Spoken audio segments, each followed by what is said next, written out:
नमस्कार। संविधान और राज्य व्यवस्था से संबंधित इस वीडियो सीरीज में आगे बढ़ते हुए आज हम संविधान की अनुसूचियों को जानेंगे।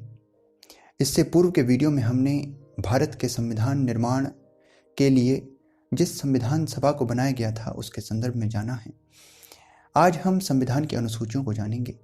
आप इसके अलावा संविधान सभा ने संविधान का जब निर्माण किया तो संविधान सभा पर बहुत सी टिप्पणियाँ की गई और उसकी आलोचनाओं के संदर्भ में आप ज़रूर एक बार देखें। इसके अलावा संविधान में प्रस्तावना है जिसे हम जानेंगे और संविधान में अनेक अनुच्छेद हैं और अनुसूचियाँ हैं। तो अनुसूचियों को हम आज जान रहे हैं। देखें, संविधान में जो अनुसूचियाँ हैं ये मूल रूप से 8 थी और आज संविधान की अनुसूचियाँ 12 हैं। तो 4 अनुसूचियों को जोड़ा गया है। मूल रूप से संविधान में 8 अनुसूचियां थी। ये 4 अनुसूचियां जिन्हें जोड़ा गया है हम उन्हें जानेंगे। इससे पूर्व आपको ये जान लेना चाहिए कि संविधान की अनुसूचियां क्या हैं। ये संविधान का ही अंग हैं और यदि कोई अनुच्छेद जिसमें कि एक अधिक विवरण है या जिस पर विस्तार पूर्वक किसी बात को समझाया जाना है तो उस विस्तार को अनुसूची में जोड़ दिया जाता है। किसी अनुच्छेद में को यदि विस्तारित करना है तो उस विस्तार को एक अनुसूची जोड़कर जो है एक अनुसूची में संबद्ध कर दिया जाता है। अनुसूची में उसको सूचीबद्ध कर दिया जाता है और उस अनुच्छेद में उस अनुसूची को जो है दर्शा दिया जाता है। इसका आप उदाहरण देख सकते हैं कि भारत के संविधान का जो अनुच्छेद पहला है इसमें भारत राज्यों का संघ होगा। तो इन तमाम राज्यों और केंद्र शासित प्रदेशों के नाम, उनकी सीमाएं, इन सब को अनुसूची 1 में रखा गया है। तो क्योंकि अनुच्छेद 1 में उन सब बातों को नहीं जोड़ा जा सकता था, यह असुविधाजनक होता, इसलिए उस विवरण को एक अलग जो है जगह पर अनुसूचियों में जोड़ दिया गया है और अनुच्छेद 1 में अनुसूची 1 को जो है दर्शा दिया गया है। वहाँ पर उसे बताया गया है कि अनुच्छेद 1 की व्याख्या अनुसूची 1 में कर दी गई है। तो इस प्रकार अनुसूचियाँ हैं जो संविधान का ही अंग हैं और अनुच्छेदों के अंतर्गत इनको जोड़ा गया है। यहाँ पर 8 अनुसूचियाँ मूल रूप से थी। 9वीं अनुसूची को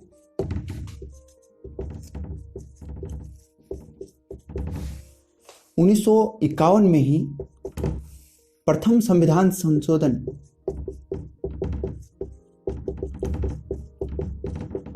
के साथ जोड़ा गया। पहले संविधान संशोधन के साथ 1951 में 9वीं अनुसूची को जोड़ा गया। इस संविधान के अनुच्छेद 31B के तहत इसको जोड़ा गया है। संविधान के अनुच्छेद 31B के तहत इसको जोड़ा गया है। प्रथम संविधान संशोधन 1951 में 9वीं अनुसूची को जोड़ा गया है। ये क्या है इसे हम आगे जानेंगे। इसके अलावा 10वीं अनुसूची को 1985 में जोड़ा गया। ये 52वां संविधान संशोधन है।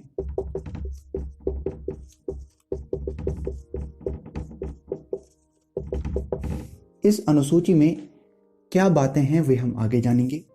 इसके अलावा 11वीं अनुसूची 1992 में इसको जोड़ा गया है जो कि 73वां संविधान संशोधन के द्वारा इसको जोड़ा गया। और 12वीं अनुसूची जिसे 1992 में ही जोड़ा गया और ये 74वां संविधान संशोधन है। तो इस प्रकार ये 4 अतिरिक्त अनुसूचियां हैं। मूल रूप से भारतीय संविधान में 8 अनुसूचियां थी। इसके बाद इन 4 और अनुसूचियों को जोड़ा गया है। इन 4 अनुसूचियों को आप नोट कर सकते हैं। अब हम भारतीय संविधान के प्रथम अनुसूची को जानेंगे। भारतीय संविधान की प्रथम अनुसूची में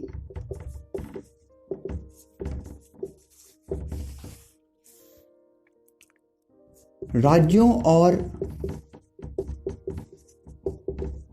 केंद्र शासित प्रदेशों के नाम, सीमाएं और न्यायिक क्षेत्र रखे गए हैं या बताए गए हैं।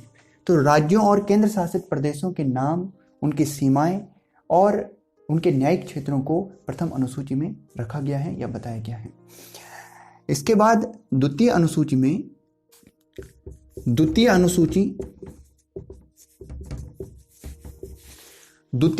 में संवैधानिक पदों पर आसीन पदाधिकारियों की परिलब्धियां या जिसे वेतन आप कहेंगे, वेतन, भत्ते और विशेषाधिकार को बताया गया है। तो द्वितीय अनुसूची में संवैधानिक पदों पर आसीन पदाधिकारियों की परिलब्धियां, देखिए परिलब्धियां और वेतन राष्ट्रपति और राज्यपाल के संदर्भ में परिलब्धियां कहा जाता है और इसे वेतन, भत्ते और विशेषाधिकार। तो यहाँ पर द्वितीय अनुसूची में जो संवैधानिक पदों पर आसीन पदाधिकारी हैं उनके वेतन, भत्ते और विशेष अधिकारों को यहाँ पर बताया गया है। देखिए संवैधानिक पद जिसमें कि राष्ट्रपति हैं, राज्यपाल हैं, लोकसभा के अध्यक्ष और उपाध्यक्ष हैं, राज्यसभा के सभापति और उपसभापति हैं। इसके अलावा विधान सभा के अध्यक्ष और उपाध्यक्ष हैं और विधान परिषद के अध्यक्ष और उपाध्यक्ष हैं। इसके साथ ही भारत के यानी उच्चतम न्यायालय के न्यायाधीश, उच्च न्यायालय के न्यायाधीश और भारत के नियंत्रक और महालेखा परीक्षक,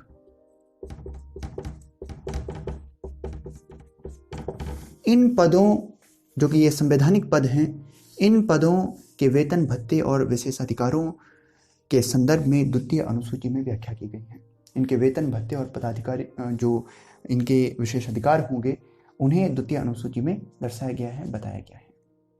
देखें, हमने द्वितीय अनुसूची में देखा कि उपराष्ट्रपति को हमने संवैधानिक पदों के रूप में नहीं गिना और उपराष्ट्रपति को हमने अलग से नहीं लिखा। इसके पीछे कारण ये है कि उपराष्ट्रपति को जो वेतन, भत्ता और विशेषाधिकार जो होते हैं वो राज्यसभा के सभापति के रूप में प्राप्त होते हैं। तो ये हम कह सकते हैं कि राज्यसभा के सभापति ही उपराष्ट्रपति होते हैं, उपराष्ट्रपति ही राज्यसभा के सभापति होते हैं। ये कहने के बजाय हम ये कह सकते हैं कि राज्यसभा के जो सभापति हैं वही उपराष्ट्रपति के पद पर होते हैं, क्योंकि उन्हें जो है राज्यसभा के सभापति के रूप में ही वेतन, भत्ते और विशेषाधिकार उनके बताए गए हैं। अब हम संविधान की तीसरी अनुसूची को जानेंगे। संविधान की तीसरी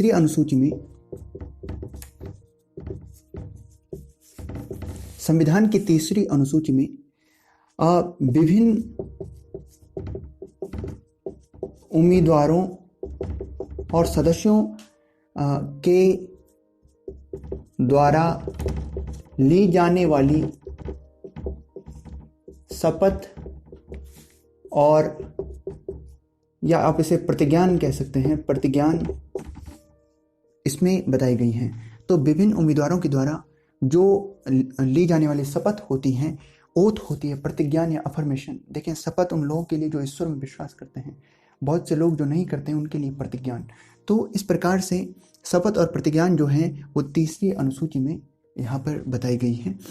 तो यहाँ पर किन लोगों के लिए, देखिए, पहला तो संसद और राज्य विधानमंडलों के सदस्यों इनके शपथ। दूसरा, संसद और राज्य विधानमंडल के उम्मीदवारों। तीसरा, यहाँ पर अगर आप देखें तो इसके अलावा उच्चतम और उच्च न्यायालय के न्यायाधीश इनके लिए, और इसके अलावा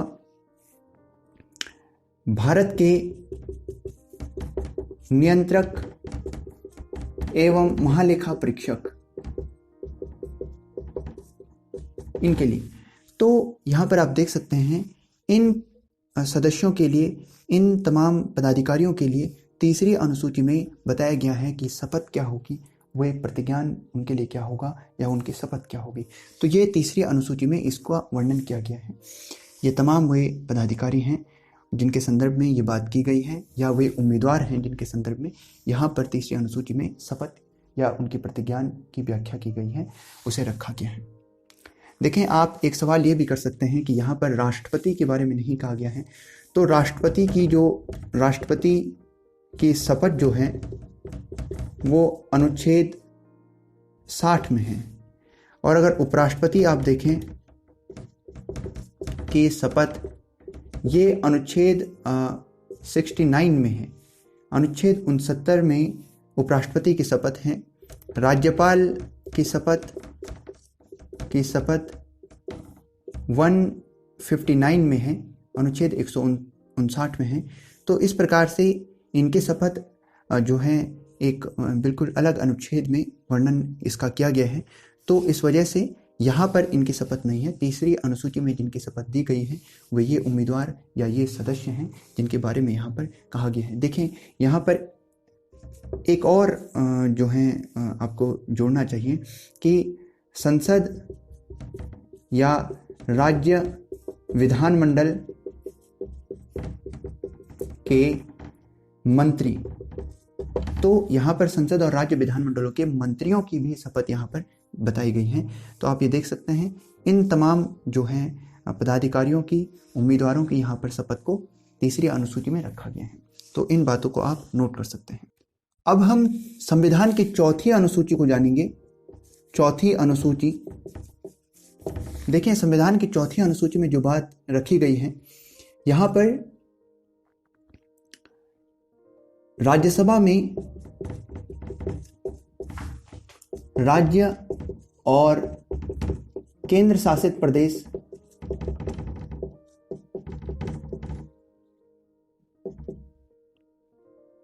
की सीटों का आवंटन। तो यहाँ पर इस संदर्भ में बात रखी गई है, राज्यसभा में राज्य और केंद्र शासित प्रदेशों की कितनी सीटें जो है वहाँ पर होंगी, उस संदर्भ में यहाँ पर चौथी अनुसूची में उसका वर्णन किया गया है। उस सब को विस्तार पूर्वक यहाँ पर रखा गया है। देखें, ये जो राज्यसभा में जो सीटों का आवंटन है ये 1971 की जनसंख्या के आधार पर ही है।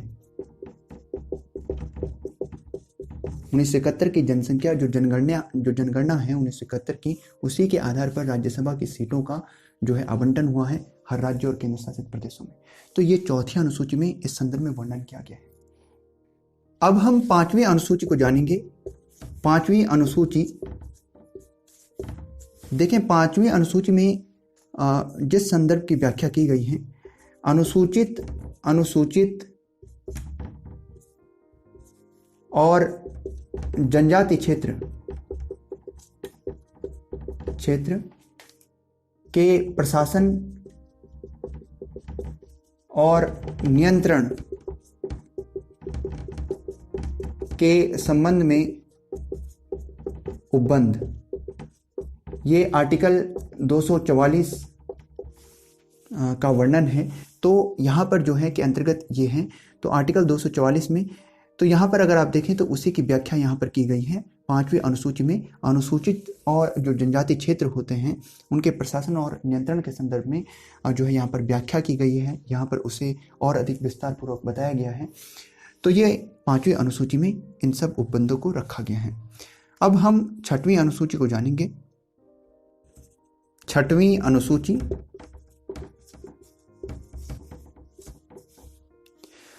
छठवीं अनुसूची में असम, कुछ देखिए राज्य हैं, असम, मेघालय, त्रिपुरा और मिजोरम, इन 4 राज्यों के संदर्भ में अलग से यहाँ पर उपबंध किए गए हैं। असम, मेघालय, त्रिपुरा, मिजोरम के जनजाति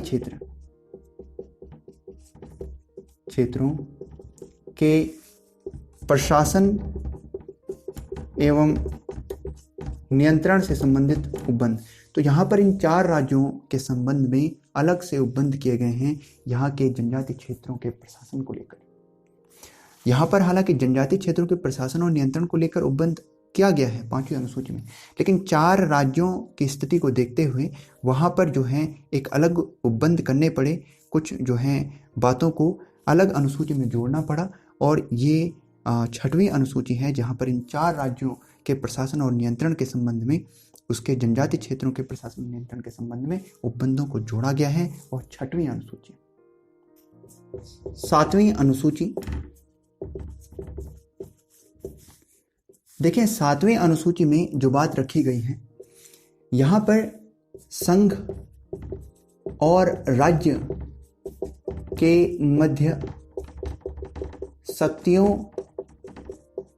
के बंटवारे को स्पष्ट किया गया है। यहाँ पर संघ और राज्य के मध्य शक्तियों का जो बंटवारा है, शक्तियों का जो पृथक्करण है, उस पृथक्करण को यहाँ पर उसकी व्याख्या की गई है। तो ये 7वीं अनुसूची है और महत्वपूर्ण है, आप जानते हैं। और संघ और राज्य के मध्य शक्तियों के संदर्भ में जो हम जानते हैं कि संघ सूची, राज्य सूची और समवर्ती सूची, तो उनकी व्याख्या यही की गई है। और इन सूची में कौन कौन से विषय होंगे उसको यहाँ पर बताया गया है। संघ सूची में आप जानते हैं कि मूल रूप से इसमें 97 विषय थे, अब इसमें 100 विषय हैं। राज्य सूची में 66 विषय वर्तमान में हैं और मूल रूप से 66 विषय थे और अब इसमें 60 विषय हैं। समवर्ती सूची में मूल रूप से 47 विषय थे और अब इसमें कितने विषय हैं ये आप बताइएगा कि समवर्ती सूची में वर्तमान में कितने विषय हैं। तो यहाँ पर ये जो 7वीं अनुसूची है, इसमें संघ और राज्य के मध्य जो शक्तियों का बंटवारा है उसे यहाँ पर उसकी व्याख्या की गई है, उसका विवरण यहाँ पर दिया गया है। अब हम 8वीं अनुसूची को जानेंगे। 8वीं अनुसूची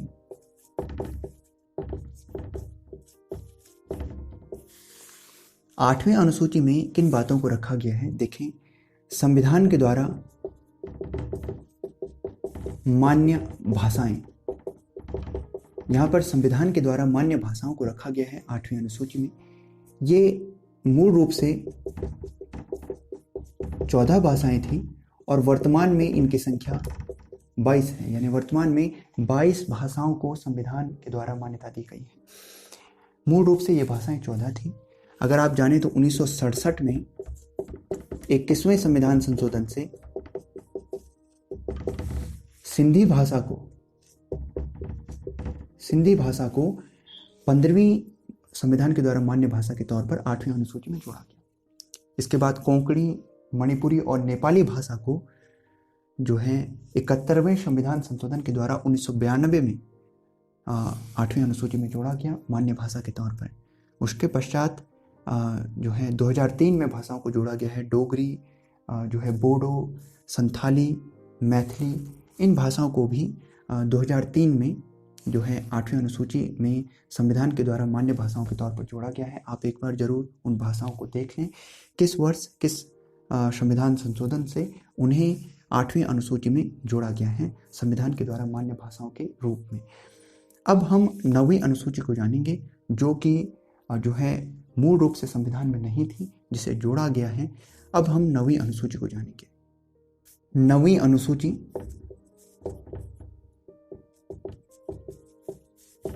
देखिए, 9वीं अनुसूची में कौन सी बातों को रखा गया। यहाँ पर जमींदारी उन्मूलन कानून के संदर्भ में जो है यहाँ पर जो कुछ किया गया, उन उपबंधों को यहाँ पर रखा गया।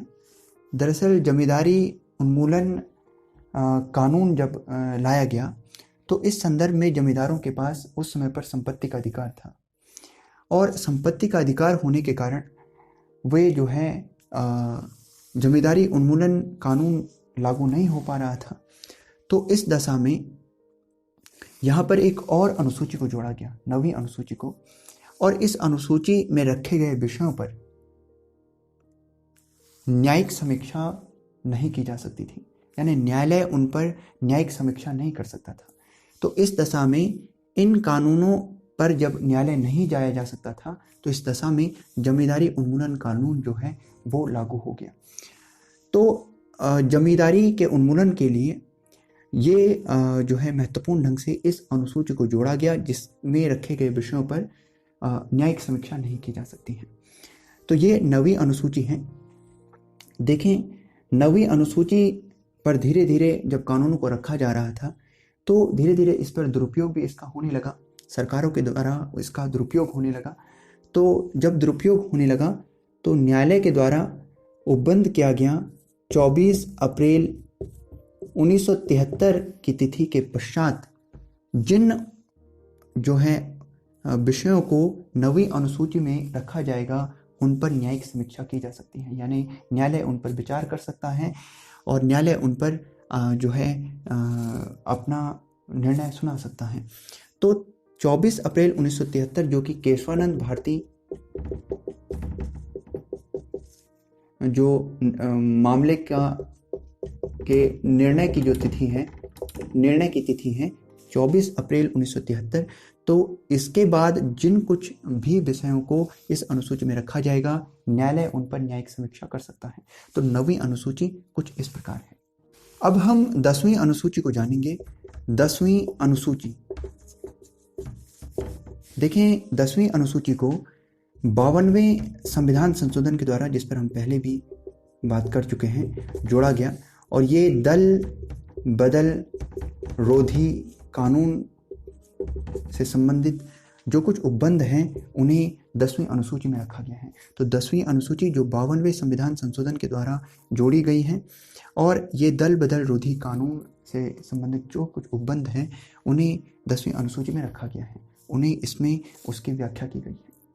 अब हम 11वीं अनुसूची को जानेंगे। 11वीं अनुसूची, अब हम 11वीं अनुसूची को जान रहे हैं। इसमें देखें, इसे 73वें संविधान संशोधन के द्वारा 1992 में जोड़ा गया है। इस अनुसूची में पंचायती राज को रखा गया है, पंचायती राज को यहाँ रखा गया है। तो पंचायती राज के संबंध में जो कुछ प्रावधान हैं उन्हें 11वीं अनुसूची में रखा गया है, और इसमें कुल 29 विषय हैं, आप इसे याद रख सकते हैं। 29 विषय जो हैं 11वीं अनुसूची में जो पंचायती राज को रखा गया है, 29 विषय इसमें हैं। इसके बाद 12वीं जो अनुसूची है,